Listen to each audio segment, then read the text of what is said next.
हरे कृष्णा दोस्तों, कामदा एकादशी की व्रत कथा इस प्रकार है। धर्मराज युधिष्ठिर ने भगवान कृष्ण से प्रार्थना की, है महाराज मुझे चैत्र मास की शुक्ल पक्ष की एकादशी का महत्व बताएं। धर्मराज युधिष्ठिर कहने लगे कि हे भगवान, मैं आपको कोटि कोटि नमस्कार करता हूँ। अब आप कृपा करके चैत्र शुक्ल एकादशी का महात्म्य कहिए। श्री कृष्ण कहने लगे कि हे धर्मराज, यही प्रश्न एक समय राजा दिलीप ने गुरु वशिष्ठ जी से किया था और जो समाधान उन्होंने किया वो सब मैं तुमसे कहता हूँ। प्राचीन काल में भोगीपुर नामक एक नगर था। वहाँ पर अनेक ऐश्वर्यों से युक्त पुंडरीक नाम का एक राजा राज्य करता था। भोगीपुर नगर में अनेक अप्सरा, किन्नर तथा गंधर्व वास करते थे। उनमें से एक जगह ललिता और ललित नाम के दो स्त्री पुरुष अत्यंत वैभवशाली घर में निवास करते थे। उन दोनों में अत्यंत स्नेह था, यहाँ तक कि अलग अलग हो जाने पर दोनों व्याकुल हो जाते थे। एक समय पुंडरीक की सभा में अन्य गंधर्वों सहित ललित भी गान कर रहा था। गाते गाते उसको अपनी प्रिय ललिता का ध्यान आ गया और उसका स्वर भंग होने के कारण गाने का स्वरूप बिगड़ गया। ललित के मन के भाव जानकर कारकोट नामक नाग ने पद भंग होने का कारण राजा से कह दिया। तब पुंडरीक ने क्रोधपूर्वक कहा कि तू मेरे सामने गाता हुआ अपनी स्त्री का स्मरण कर रहा है, अतः तू कच्चा मांस और मनुष्यों को खाने वाला राक्षस बनकर अपने किए कर्म का फल भोग। पुंडरीक के श्राप से ललित उसी क्षण महाकाय विशाल राक्षस हो गया। उसका मुख अत्यंत भयंकर, नेत्र सूर्य चंद्रमा की तरह प्रदीप तथा मुख से अग्नि निकलने लगी। उसकी नाक पर्वत की कंदरा के समान विशाल हो गई और गर्दन पर्वत के समान लगने लगी। सिर के बाल पर्वतों पर खड़े वृक्षों के समान लगने लगे तथा भुजाएं अत्यंत लंबी हो गईं। कुल मिलाकर उसका शरीर 8 योजन के विस्तार में हो गया।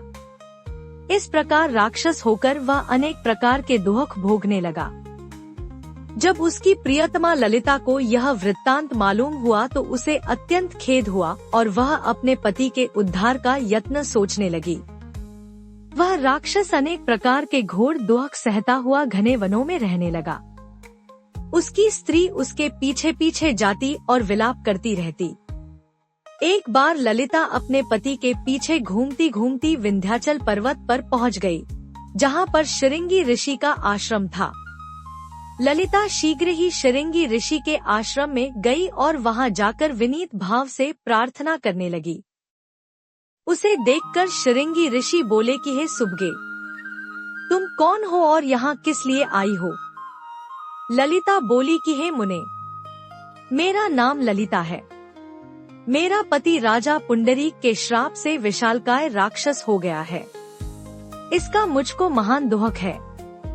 उसके उद्धार का कोई उपाय बतलाइए। शृंगी ऋषि बोले, हे गंधर्व कन्या, अब चैत्र शुक्ल एकादशी आने वाली है, जिसका नाम कामदा एकादशी है। इसका व्रत करने से मनुष्य के सब कार्य सिद्ध होते हैं। यदि तू कामदा एकादशी का व्रत कर उसके पुण्य का फल अपने पति को दे तो वह शीघ्र ही राक्षस योनि से मुक्त हो जाएगा और राजा का श्राप भी अवश्यमेव शांत हो जाएगा।